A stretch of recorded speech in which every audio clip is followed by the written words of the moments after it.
우리는 어제 본문을 통하여서 광풍을 잠잠케 하시는 하나님, 예수 그리스도를 통하여서 제자들은 예수를 경험하는 자, 그래서 그 광풍 속에서 광풍을 잠잠케 하시는 예수가 누구이신지를 알아가고 실제로 그분을 신뢰하고 그 무엇보다도 그분을 경외하는 자, 그래서 그 배를 가득 채웠던 물 때문에 두려움으로 가득 찼던 그들이 주님을 경험함으로 말미암아서 이제 제자들에게는 주님을 두려워하는 경외감으로 가득 차는 그런 예수님을 경험하는 사람, 이것이 바로 제자라고 말씀을 나누었습니다. 이제 오늘 본문은 이제 광기를 잠잠케 하시는 예수 그리스도를 통해서 제자란 또한 무엇인가를 살펴보는데, 바로 제자란 사명을 감당하는 자다. 예수를 경험하는 자, 그래서 예수를 경외하는 자일 뿐만 아니라 그 예수와 함께 사명을 감당하는 자다라는 것을 오늘 본문을 통해서 우리는 보게 되고, 예수님은 이제 그렇게 묵묵히 제자들이, 그리고 예수님께서 하실 일, 그리고 제자들이 해야 될 일에 대하여서, 사명에 대하여서 우리에게 가르쳐 주고 있는 본문에 이르렀습니다. 그래서 오늘 우리는 제자들이 사명이 무엇인가 하는 것에 대하여 살펴보려고 합니다. 그 첫 번째, 제자들의 사명이란 결국 무엇인가? 한 영혼을 영적인 죽음 가운데서 건져내는 것, 한 영혼을 위하여 가서 그를 영적인 죽음 가운데서 건져내어 회복하게 하는 것, 이것이 제자들이 예수 그리스도와 함께 해야 될 사명이다라는 것을 우리는 보게 됩니다. 자, 오늘 본문 말씀 1절, 2절 한번 읽어볼까요? 1절, 2절 읽겠습니다. 시작. 예수께서 바다 건너편 거라사인의 지방에 이르러 배에서 나오심에 곧 더러운 귀신 들린 사람이 무덤에서 나와 예수를 만나니라.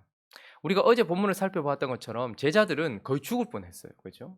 그렇게 광풍을 뚫고 비바람을 뚫고 폭풍우를 뚫고 도착한 곳이 겨우 어디냐 보니까 바다 건너편 거라사인의 지방이다. 데가볼리라는 곳입니다. 그러니까 이곳은 이방인의 땅인 거예요. 그러니까 유대인들 관점에서 말하면 더러운 곳인 것이죠. 그렇게 생명 걸고 여기까지 왔는데 주님이 어디 가시나 보니까 주님이 그들을 데리시고 거라사인의 지방에 갔어요. 그런데 더 과관인 것은 우리가 방금 읽었던 2절에 보니까 그 거라사인 지방에 유력한 자들도 아니고 뭐 특별한 일도 아니라 곧 더러운 귀신 들린 사람, 무덤가에 가서 더러운 귀신 들린 사람 앞으로 가더라라는 것을 보게 됩니다. 제자들 입장에서는 내 생명 걸고 죽을 뻔했는데 내가 지금 겨우 도착한 곳이 이방인의 땅, 그 더러운 땅, 그 데가볼리 거라사인 땅에 귀신 들린 사람한테 갔다라는 것을 우리는 보게 됩니다. 그 사람은 또 어떤 사람입니까? 귀신 들렸다. 그 귀신 들린 사람의 특징을 우리가 3절부터 쭉 살펴볼 수 있는데, 3절에 보니까 한번 읽어볼까요? 시작. 그 사람은 무덤 사이에 거처하는데 이제는 아무도 그를 쇠사슬로도 맬 수 없게. 자, 그 사람은 어디에 거처한다고요? 무덤 사이에. 무덤 무엇입니까? 죽음을 상징하는 것입니다. 그러니까 지금 예수님께서 제자들을 데리고 가신 그 사람, 그 앞에 선 사람은 이미 영적으로 죽어 있는 상태다라는 것을 우리에게 보여주려고 하시는 것입니다. 뿐만 아니라 방금 읽었던 것처럼 아무도 그를 쇠사슬로도 맬 수 없고, 자, 4절 읽습니다. 시작. 이는 여러 번 고랑과 쇠사슬에 매였어도 쇠사슬을 끊고 고랑을 깨뜨렸음이로라. 그리하여 아무도 그를 제어할 힘이 없는지라. 자, 그는 영적으로 죽어 있을 뿐만 아니라 지금 뭐로 가득 채워져 있습니까? 귀신으로 가득 채워져 있어요. 우리가 읽었던 본문을 볼 때에 그 군대 귀신이 집혔다 이렇게 말하고 있죠. 그러니까 아주 많은 영적인 더러움을 가지고 있는 귀신에 사로잡혀서 이것저것에 사로잡혀서 그 누구도 통제하지 못하고 이제는 귀신 들렸다 할 때 한 번에 이렇게 되는 경우는 거의 극히 드뭅니다. 많은 시간이 들여졌고 많은 어떤 일이 있은 후에 이 사람이 이렇게 되는 것이죠. 그래서 결국에는 어떻게 되냐면 누구도 통제할 수도 없고 스스로도 통제할 수도 없는, 하나님께서 우리에게 주신 가장 고귀한 것 중에 하나는 바로 의지입니다. 그런데 세상 사람들과의 삶을 통해서 우리는 이 의지를 가지고 살아가고, 누군가는 우리의 의지를 속박하기도 하죠. 그리고 나 자신의 의지를 가지고 살아가는 것이 인간의 특징입니다. 그런데 귀신 들린 자의 특징은 무엇입니까? 누구도 이제 이 사람의 의지에 함부로 할 수도 없고 스스로도 자기가 케어할 수 없고 제어할 수 없는 상태가 되었고, 5절 읽어볼까요? 5절 있습니다. 시작. 밤낮 무덤 사이에서나 산에서나 늘 소리 지르며 돌로 자기의 몸을 해치고 있었더라. 영적으로 죽어 귀신으로 가득 차 누구도 통제할 수 없고 스스로도 통제할 수 없게 되었을 뿐만 아니라 이제 그가 자기의 몸을 스스로 해치고 있다라는 것을 보게 됩니다. 그러니까 영적으로 죽은 자가 귀신에 의하여서 이제 진짜 죽음, 육신의 죽음을 향해 달려가고 있는 지금 그 처참한 상태를 우리에게 보여주고 있고, 주님은 그 죽음 같은 그 광풍을 뚫고서 우리를 그곳으로 데리고 가셨다라는 것을 보게 됩니다. 이 귀신 들린 자의 모습을 보면서 '아, 이 사람 거라사인 지방에 귀신 들린 사람이구나.' 이렇게 생각하는 경우가 많은데, 우리가 살고 있는 이 현실 속에도 이런 사람들로 가득하다는 것을 우리가 기억해야 합니다. 우리가 살고 있는 이 지역이 데가볼리의 거라사인과 같고, 우리가 만나는 많은 사람들이 데가볼리 거라사인의 귀신 들린 자와 같은 사람이 많다는 것을 우리는 기억해야 합니다. 우린 뉴스를 통해서만이 아니라 옆에 그냥 슬쩍 보기만 해도 이런 사람들로 가득 차 있어요. 그들은 그저 그냥 집에 머무는 것 같고 회사에 잘 다니는 것 같지만 사실은 영적으로 죽어 있는 무덤 가운데 거하는 사람들입니다. 뿐만 아니라 그들 속에 얼마나 많은 것들이 채워져 있는지 몰라요. 꼭 그들을 엎어뜨리는 귀신들만이 아니라 귀신들에 의한 시스템, 귀신들이 만들어 놓은 그 더러운 것들로 가득 차서 그 속에 군대 귀신 집힌 것처럼 그 누구도 통제할 수 없는, 처음에는 요만큼 하다가 나중에는 이만큼 되어지는, 어떤 사람은 술에, 어떤 사람은 마약에, 어떤 사람은 도박에, 어떤 사람은 돈에, 어떤 사람은 음식에, 어떤 사람은 성에, 이런 여러 가지 것들로 지금 채워져서 이젠 나중에, 처음에는 그것들을 통제할 수 있었는데 나중에는 어떻게 됩니까? 내가 스스로도 통제할 수 없고 누구도 스스로 통제할 수 없는, 누구도 통제할 수 없는 상태가 되어져 버린 그러면서 결국 어떻게 되는 거예요? 몸이 죽어가고 있는 것을 보게 됩니다. 우리 주변에도 보면요, 주님이 없기 때문에, 영적으로 죽어 있기 때문에 주님이 계셔야 될 그 자리에 주님의 생명이 없으니 거기에 무엇이라도 채워보려고 게임에 빠지기도 하고, 핸드폰에 빠지기도 하고, 야한 동영상에 빠지기도 하고, 폭력물에 빠지기도 하고, 스릴러에 빠지기도 하고, 이런저런 것들에 빠져서 그것이 취미라는 이름, 문화라는 이름, 그런 이름을 가지고서 우리 안을 가득 채워서 시간이 가면 갈수록 그것을 통제하면서 그것에서 유익을 얻는 것이 아니라 그것에 의하여서 스스로 몸이 죽어가는, 죽음을 향해 달려가고 있는 그곳으로 가는 것이죠. 자, 그런데 오늘 이 제자들의 사명은 결국 무엇입니까? 주님께서 그 거라사인 지방의 귀신 들린 자에게 가서 그를 회복시켜주고 그를 살려주는 것처럼, 결국 제자들의 사명은 이런 자들을 위하여 생명 걸고 가서 그런 자들을 회복시켜 주는 것이 바로 사명이다. 우리가 아침에 찬양했던 그 찬양처럼 생명줄, 예수 그리스도라는 생명줄을 던져서 지금 점점 빠져가고 있고, 그러니까 이미 죽어 있어요. 영적으로는 죽어 있어요. 그런데 이제 영원한 죽음을 향해 달려가고 있는, 육적인 죽음을 향해 달려가고 있는 그들에게 찾아가서 그들의 영을 살리고 그들을 회복시키는 것이 바로 제자들의 사명이다라는 것을 우리에게 말씀해 주고 있습니다. 자, 뿐만 아니라 사명이란 또 무엇인가? 그렇게 한 영혼을 위해 가서 그 영혼을 영적으로 살리기 위하여서 증인되는 것, 이것이 바로 제자의 사명이다라는 것을 보게 됩니다. 오늘 본문에는 보면요, 세 부류가 주님께 간구하고 있는 장면이 등장하는데, 첫 번째 부류는 바로 귀신들입니다. 귀신이 주님께 간구하고 있는 것을 보게 됩니다. 자, 10절부터 11절 한번 읽어볼까요? 10절부터 11절 시작. 자기를 그 지방에서 내보내지 마시기를 간구하더니 마침 거기 돼지의 큰 떼가 산 곁에서 먹고 있는지라. 자, 주님이 나가라 했거든요. 그러니까 지금 귀신들이 예수님께 구하고 있습니다. 네 이름이 뭐냐라고 말하니까 저는 군대입니다. 레기온. 그러니까 그 당시에 로마 군대 한 이 보병이 한 6천 명 가량 됩니다. 그러니까 레기온이라는 이 군대의 규모는 한 6천 명 정도, 6천 가량 정도 되는 어떤 규모를 말하는 것인데, 이 귀신의 특징이 무엇이냐면 주님께 간구하고 있는데 그 지방에서 내보내지 말라는 거예요. 내보내지 말라는 거예요. 그러니까 더러움 가운데 있었던 그 귀신이 그 더러움에서 벗어나지 않도록 해달라고 하면서, 그래서 돼지떼가 옆에 있는 것을 보고, 또 12절에 한번 읽어볼까요? 12절 13절도 읽어보겠습니다. 시작. 이에 간구하여 이르되 우리를 돼지에게로 보내어 들어가게 하소서 하니 허락하신대 더러운 귀신들이 나와서 돼지에게로 들어가매 거의 2,000마리 되는 떼가 바다를 향하여 비탈로 내리다라 바다에서 몰사하거늘. 귀신의 특징은 더러움에서 계속 머물고자 하는 특징이 있습니다. 그래서 우리는 우리 자신을 정결케 하는 것이 참 중요하죠. 그런데 귀신이 간구를 해요. 나를 여기서 내보내지 말아주세요. 더러움에 그대로 머물러 있을 수 있게 해주세요. 그래서 그가 또 12절에 간구하는 것이 뭐냐면 더러움으로 상징되는 돼지, 더러움, 그리고 정결하지 못함을 상징하는 돼지에게 들어갈 수 있도록 해달라고 했고 예수님은 허락해 주셨습니다. 자, 그리고 귀신의 특징은 무엇입니까? 더러움에 머물려고 하는 특징뿐만 아니라 그 돼지가 어디를 향해서 나아갔습니까? 바다를 향해서. 우리가 요한계시록을 통해서도 그렇고 성경 전체를 통해서도 그렇고 바다는 언제나 혼돈, 공허 이런 것들을 상징하죠. 그리고 바다는 또 이방 나라들을 상징하기도 했습니다. 그러니까 하나님이 없는 세상을 말하는 것이고 더러운 세상, 더러운 혼돈을 말하는 것이죠. 그러니 돼지는 더러운 가운데 머물면서 바다를 향해 달려가고 있고 결국 그 바다로 내리달아서 어떻게 되었습니까? 몰사했다 이렇게 말하고 있죠. 그러니까 귀신이란 그 레기온은 더러운 가운데 머물면서 바다를 향해 결국 죽음을 향해 달려가고 있고 지금 그것을 구했는데 주님이 허락해 주셨다라고 말하고 있습니다. 자, 또 다른 부류가 예수님께 간구하고 있는 장면이 또 나오는데 14절 한번 읽어볼까요? 14절 15절 있습니다. 시작. 치던 자들이 도망하여 읍내와 여러 마을에 말하니 사람들이 어떻게 되었는지를 보러 와서 예수께 이르러 그 귀신 들렸던 자 곧 군대에 귀신 짚혔던 자가 옷을 입고 정신이 온전하여 앉은 것을 보고 두려워하더라. 그 돼지를 치던 자들이 그 일어난 일을 여러 마을에 말하니까 이제 사람들이 어떻게 됐는지 보려고 왔어요. 그리고 15절에 보니까 무엇을 보았습니까? 그 귀신 들렸던 자가 온전하게 된 것을 또 보았고 그래서 두려워하였다 이렇게 말하고 있습니다. 그런데 놀라운 사실은 16절 17절 읽어봅니다. 시작.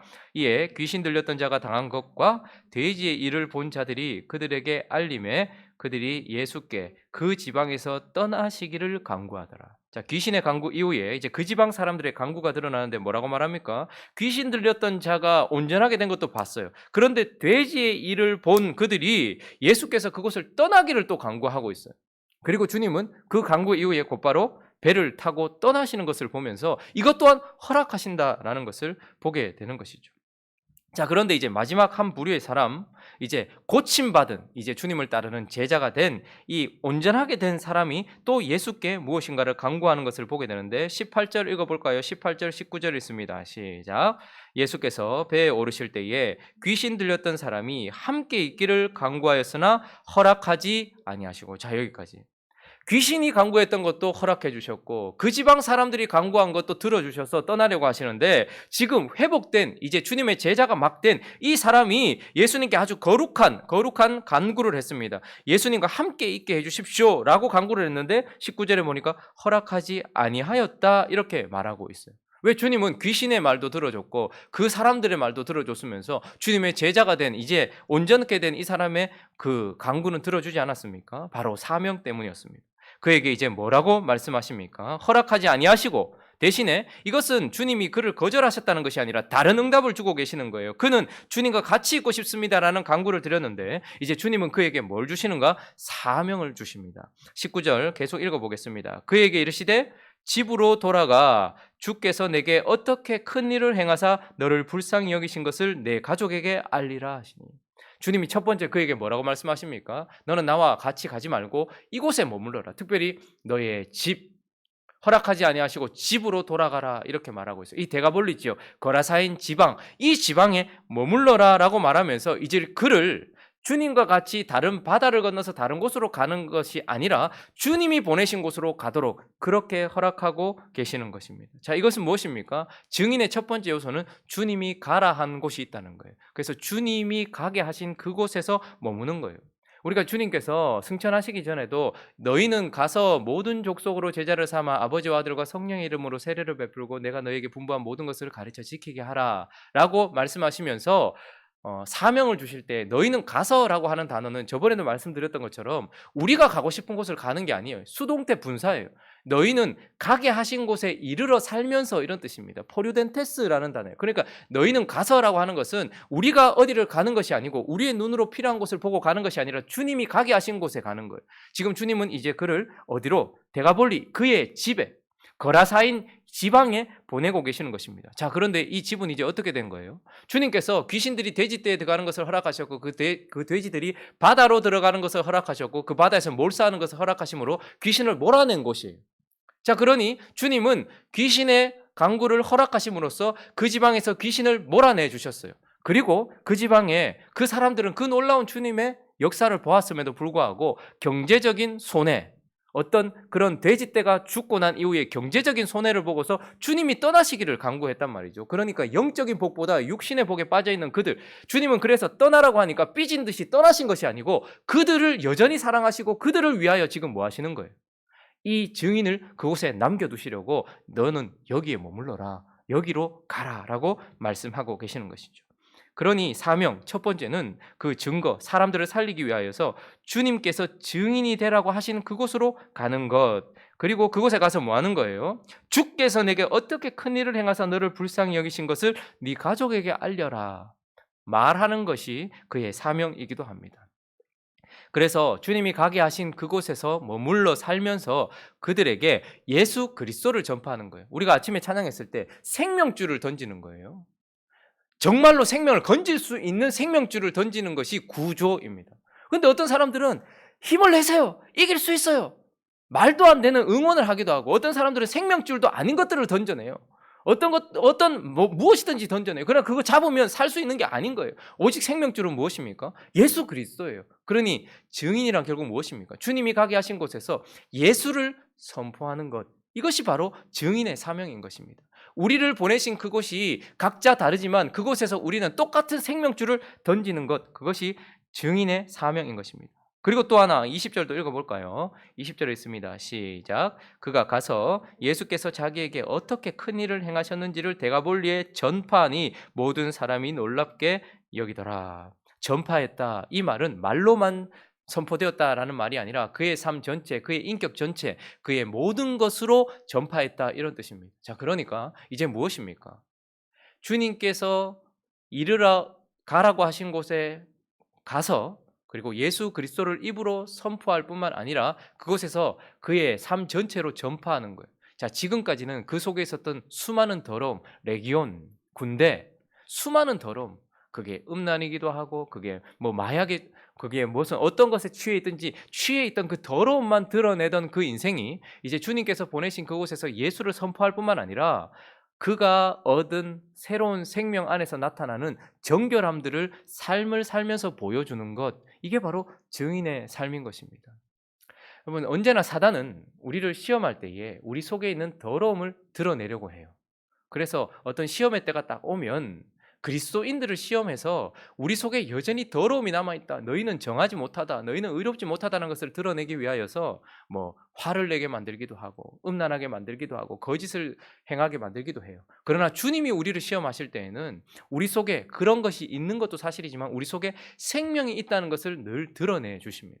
그래서 우리의 삶 속에서 오는 위기나 우리의 삶 속에서 오는 그런 기회, 그리고 우리의 삶 속에서 오는 그 시험 속에서 주님은 늘 우리 속에 뭐가 있다는 것을, 정결한 것이 있다는 것을, 예수 그리스도의 생명이 있다는 것을 드러내려고 하세요. 예수님께서 우리에게 질문하실 때 사단이 만약에 베드로에게 3번 질문을 했다. 네가 나를 사랑하냐? 그렇게 만약에 사단이 시험하면서 질문했다는 것은 그가 주님을 버렸다는 것을 드러내기 위한 아마 목적이었을 것입니다. 그러나 주님이 3번이나 베드로에게 네가 나를 사랑하느냐라고 물으신 이유는 베드로 스스로 안에, 베드로가 주님을 버린 것도 사실이지만 주님을 사랑하고 있다는 것을 깨닫게 하고 그것을 드러내려고 하는 것이 목적입니다. 주님께서 우리의 삶 속에 우리를 삶의 현장에 두신 이유는 우리 안에 있었던, 지금까지 예수 없이 살면서 우리가 드러냈던, 누구도 통제하지 못했던 그 더러움들, 이제 그것이 예수 그리스도의 십자가와 보혈과 그분의 성령으로 말미암아 깨끗함을 입어서 우리 속에 예수 그리스도의 생명이 시작되었다라는 것과 그 속에서 나오는 정결한 것들, 그리고 그 생명들을 보여주기 위하여서 주님은 우리를 우리의 삶 속으로 보내신다라는 것입니다. 자, 그러니 사명이 무엇입니까? 제자들의 사명이란 결국 죽어있는 한 영혼을 회복시키고 살리는 것이 사명이고, 그것을 위하여 우리가 증인되는 것이 사명이라는 거예요. 증인이란 결국 무엇이에요? 주님께서 가라 하신 곳, 주님께서 가게 하신 곳에서 예수 그리스도라는 생명줄을 던지고, 그리고 예수 그리스도가 되어서 예수 그리스도의 생명을 가지고서 그곳에서 살아가는 것, 이것이 제자들의 사명인 것입니다. 자, 그러나 말씀을 마치기 전에 또 한 가지 기억해야 되는데, 자, 이런 사명자가 무엇을 목표로 하고 무엇을 보상으로 생각해야 될까요? 이런 사명, 생명 걸고 거라사인 지방 가서 한 사람 살렸습니다. 자, 그런데 오늘 17절 말씀 볼까요? 17절 우리가 아까 읽었는데 다시 한번 읽어볼까요? 17절 시작. 그들이 예수께 그 지방에서 떠나시기를 간구, 결국 쫓겨났어요. 제자들은 생명 걸고 예수님하고 거기 가가지고 생명 건졌는데 결국 그들에게 돌아온 것은 무엇입니까? 우리가 보통 사명을 감당하고 나면 우리의 보상으로 무엇을 생각하는가 하면 뭐 인정, 혹은 뭐 좋은 평판, 혹은 그에 합당한 보상, 이런 것들을 생각을 많이 해요. 돈이 생기든지 아니면 인기가 생기든지 평판이 생기든지 아니면 평안함이라도 생기든지. 그러나 결국 그 사명을 감당한 그들에게, 그리고 예수님께 돌아온 것은 쫓겨남이었단 말이죠. 그러면 무엇입니까? 사명의 목표, 우리가 사명을 감당하고 난 이후에 우리에게 돌아오는 것은 우리가 얻게 될 평안이나 인정이나 인기나 물질이 아니에요. 한 영혼이 살았다라는 것이 사명의 결과여야 한다는 것입니다.